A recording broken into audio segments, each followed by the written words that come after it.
The moment. There's a particular quality to a chart that opens with Virgo rising, and on July 5th, 2026, that's exactly what the sky over Greater London shows.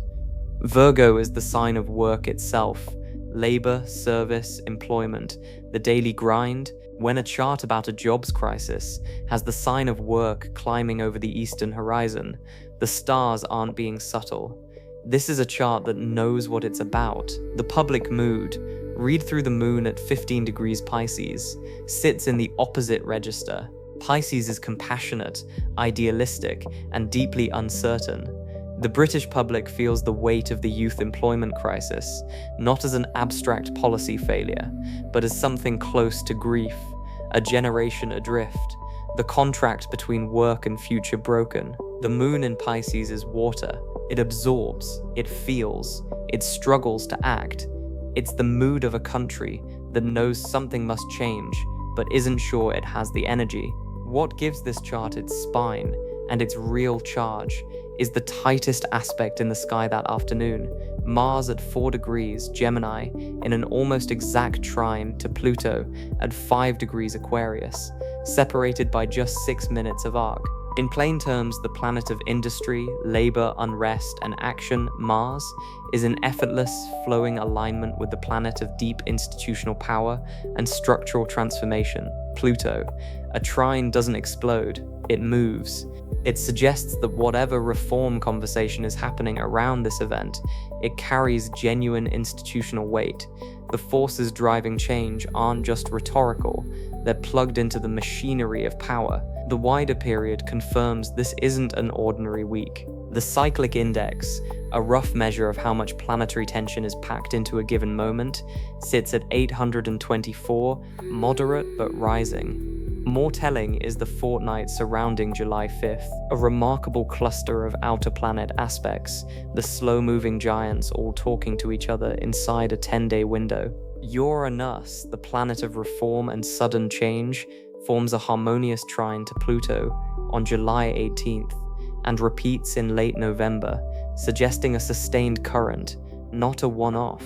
Jupiter, the planet of law, banking, and expansion, opposes Pluto on July 20th, signaling a fight over who controls the levers of deep finance. The next day, Jupiter sextiles Uranus, meaning legal and financial forces back reform. By month's end, Neptune, the planet of collective vision and ideology, sextiles Pluto, confirming the ideological case for transformation is aligning with the institutional capacity to deliver it. This window didn't arrive from nowhere. 6 months earlier, the ground was laid. On January 26, 2026, Neptune crossed into Aries, the cardinal sign of initiative and new beginnings. 2 weeks later, on February 14th, Saturn, the planet of the state, of austerity, of hard structure, followed into the same sign. When Saturn and Neptune move into a cardinal sign together, it signals a period where the state apparatus and the national imagination are both being reset. The old structures are being questioned, new ones are being forced into existence. Their conjunction on February 20th, the two planets joining at the same degree, is the single most important backdrop to everything that follows. The state is being forced to dream differently, and the dreams are being forced into structural reality. The eclipse sequence brackets the event neatly.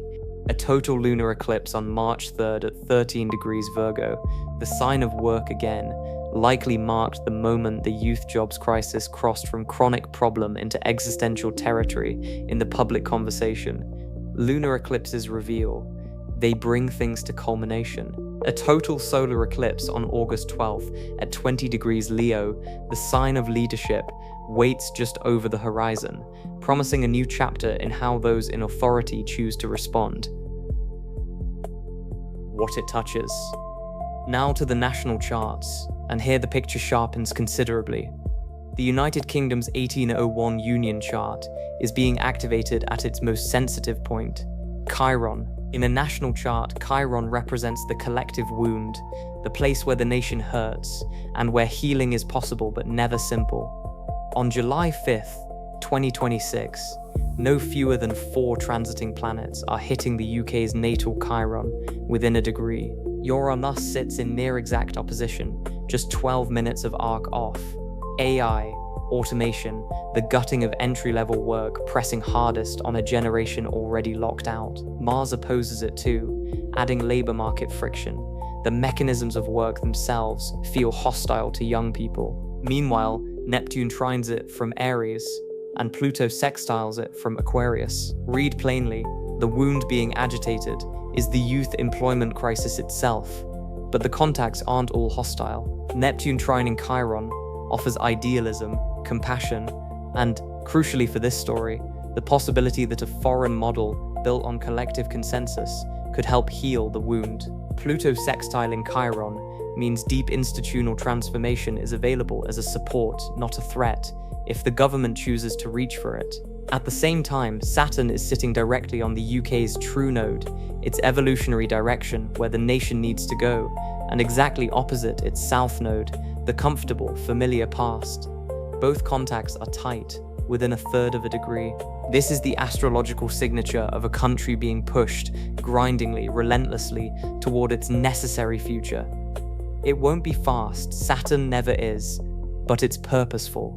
The South Node opposition means the old ways of doing labor, the British default of full-time or nothing, inflexible hours, weak apprenticeship pipelines, are being directly challenged by the establishment itself.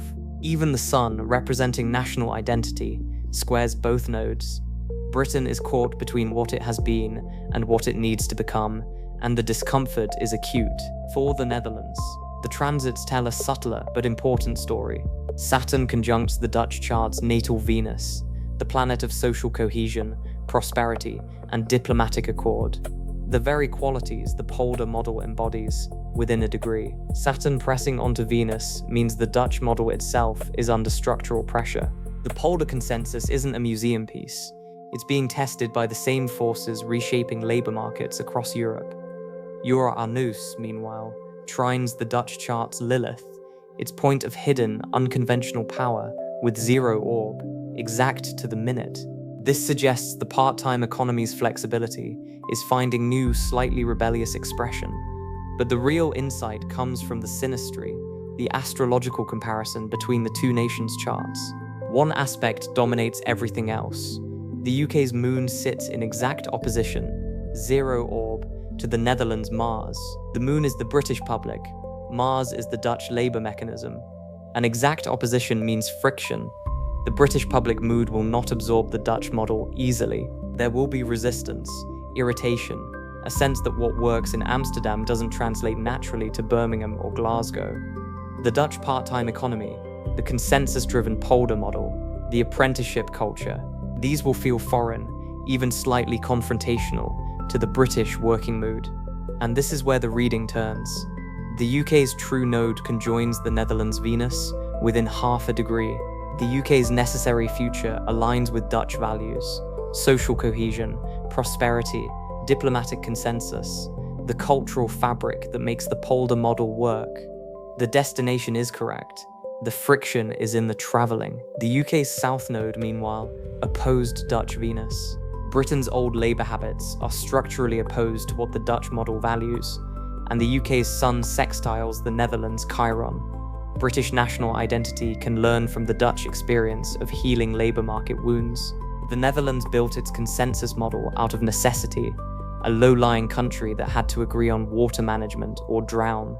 There's hard-won wisdom there that the UK can draw on, if it's willing to sit with the discomfort. How it rolls forward. The 3 months leading into July 5th were preparation. The 3 months after it are where the real test lies. The March 3rd lunar eclipse in Virgo likely pushed youth unemployment from policy concern into existential conversation. The Saturn-Neptune conjunction on February 20th provided the ideological backdrop. Through April, May, and June, the UK's Chiron activations intensified, the wound pressed by Uranus and Mars, while Saturn on the true node forced the establishment to acknowledge it couldn't stay on its current path. The event itself, the moment the Dutch model is seriously proposed as a template, is a beginning, not a resolution. The Mars-Pluto trine gives the conversation institutional weight, but the UK moon exactly opposite Netherlands Mars means the translation to British reality will be contested at every step. What to watch in the weeks after? The August 12th total solar eclipse at 20 degrees Leo is the next critical milestone. This eclipse, a new beginning in the sign of authority, suggests the government's response will take concrete shape around mid-August. Watch for policy announcements, legislative proposals, or a major speech framing the reform agenda. The Jupiter opposition to Pluto on July 20th, just 2 weeks after the event, signals a fight over resources, who pays for the transition, and whether the forces of economic expansion can overcome entrenched institutional power. By late August, Jupiter trine Saturn on August 31st offers a window where expansion and structure find common ground. This is the moment most likely to produce a workable compromise, not a full Dutch model, but a British adaptation. Watch for cross-party agreement, a white paper, or a labour market reform package that borrows selectively from the polder playbook, perhaps expanded apprenticeship mandates, statutory part-time rights, or a consensus-building mechanism adapted to Westminster's more adversarial culture. The partial lunar eclipse on August 28th at 5 degrees Pisces brings the public mood back into focus. The British moon will reach a culmination point here. Whether the reform conversation has landed with voters, whether it feels like hope or imposition, will become clear. The risk is that the public hears Dutch model as foreign imposition rather than practical solution. Through the autumn, Uranus trine Pluto returns on November 29th, the second pass of an aspect that first exacted on July 18th. This is the reform and transformation current reasserting itself.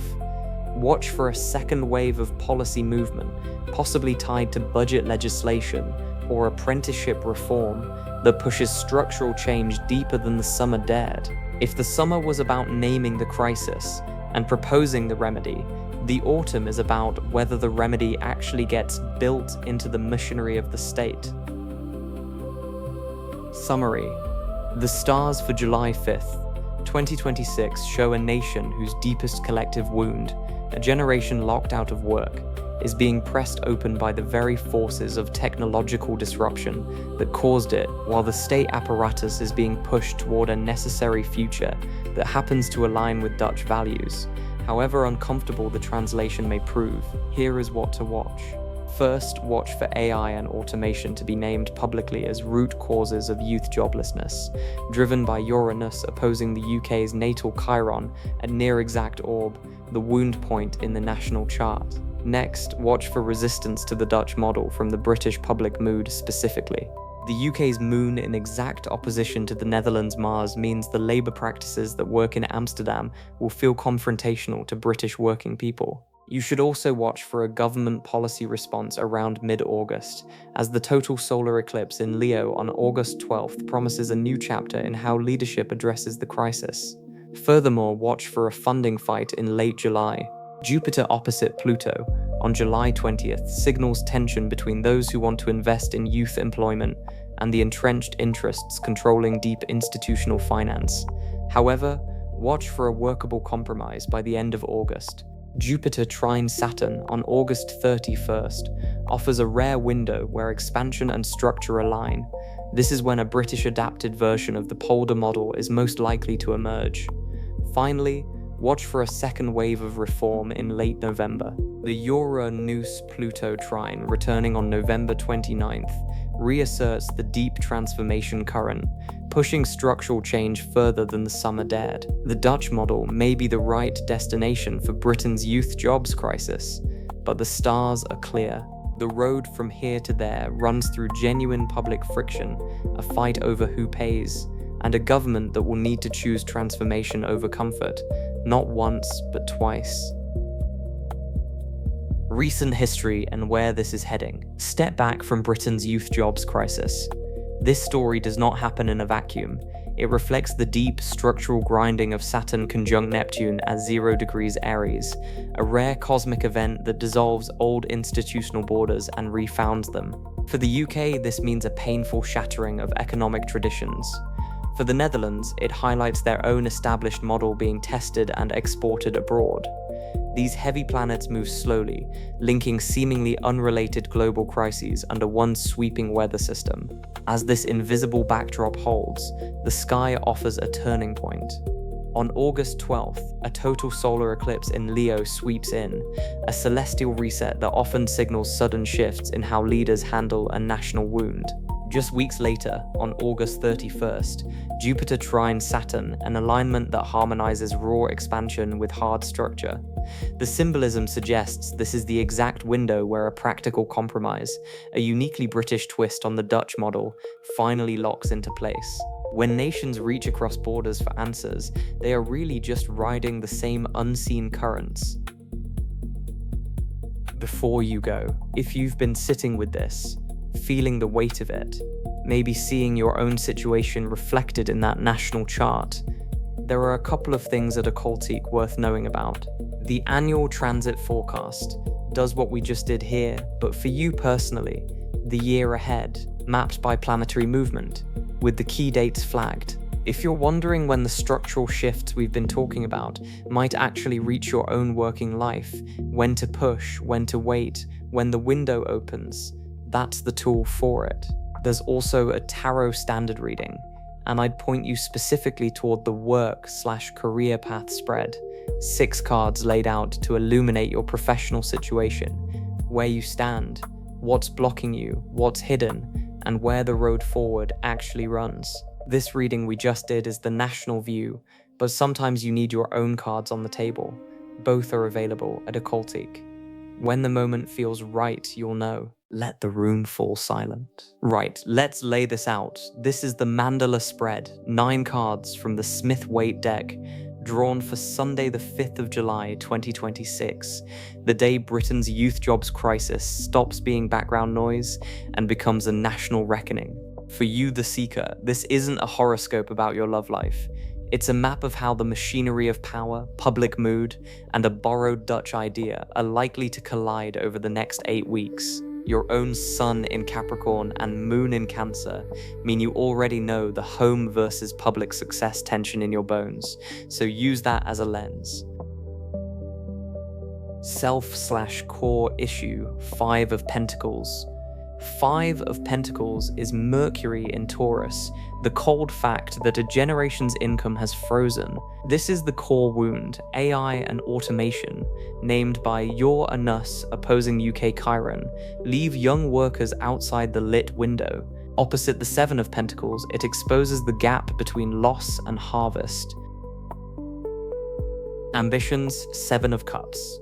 7 of Cups is Venus in Scorpio, attractive visions that can rot if chosen for glamour. Above the 5 of Pentacles and beside the 7 of Pentacles, it shows Dutch model fantasies floating between present destitution and slow harvest. With Mercury retrograde in Cancer, now is review, not adoption. Pick the plan, not the shimmer. Ideals/realization, 7 of Pentacles. 7 of Pentacles is Saturn in Taurus, the patient reckoning with what has actually grown. It answers the Dutch model question. A British adaptation, not a transplant, is possible by the Jupiter-Saturn trine on the 31st of August. Flanked by the 7 of Cups and 2 of Cups reversed, it separates real yield from fantasy and broken alliances. Dependencies, 2 of Cups reversed. 2 of Cups reversed is Venus in Cancer upside down, alliances strained by feeling. It follows 7 of Pentacles and precedes Page of Wands. The UK moon opposite Netherlands Mars means the public resists the Dutch model as foreign, not failed. Venus void of course in Leo until the 9th of July keeps trust coasting, not building. Faults/challenges, Page of Wands. Page of Wands is Earth of Fire, young energy that speaks before it thinks. This fault warns against hasty policy launches while Mercury retrogrades in Cancer. Mars trine Pluto moves power, not wisdom. Between 2 of Cups reversed and the Emperor, ego risks overriding evidence. Strengths/assets. The Emperor. The Emperor is Aries ruled by Mars, the capacity to build order from chaos. As an asset, it points to the state's real structural power under the Saturn-Neptune conjunction in Aries and Saturn on the UK's true node. Between the Page of Wands and the Six of Wands, authority must earn trust, not demand applause. Anxieties/fears. Six of Wands. Six of Wands is Jupiter in Leo, the hunger to be seen winning. This anxiety says the August 12th Leo solar eclipse may produce a leadership gesture that flatters more than it fixes. Jupiter opposite Pluto on the 20th of July exposes who controls the money. Between the Emperor and Temperance, image is not balance. External environment, Temperance. Temperance is Sagittarius, ruled by Jupiter, the art of mixing foreign and domestic until something drinkable emerges. As the environment, it mirrors the Jupiter-Uranus sextile on the 21st of July, backing reform and the need to adapt, not adopt, the Dutch model. Between Six of Wands and Knight of Wands reversed, it curbs vanity and impulsive rupture. Hopes/wishes, Knight of Wands reversed.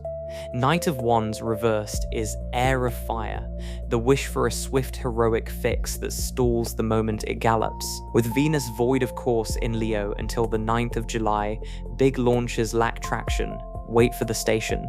Between Temperance and Seven of Cups, it marks the gap between dream and plan that can land. Summary. That's the shape of it. The cards don't promise a clean rescue, and neither do I.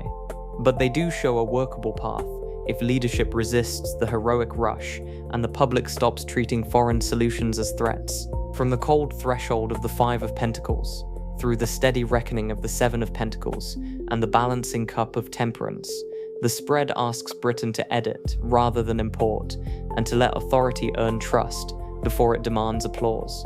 Keep your own plans calibrated to that same slow editing rhythm. Walk wisely, and let the cards keep speaking.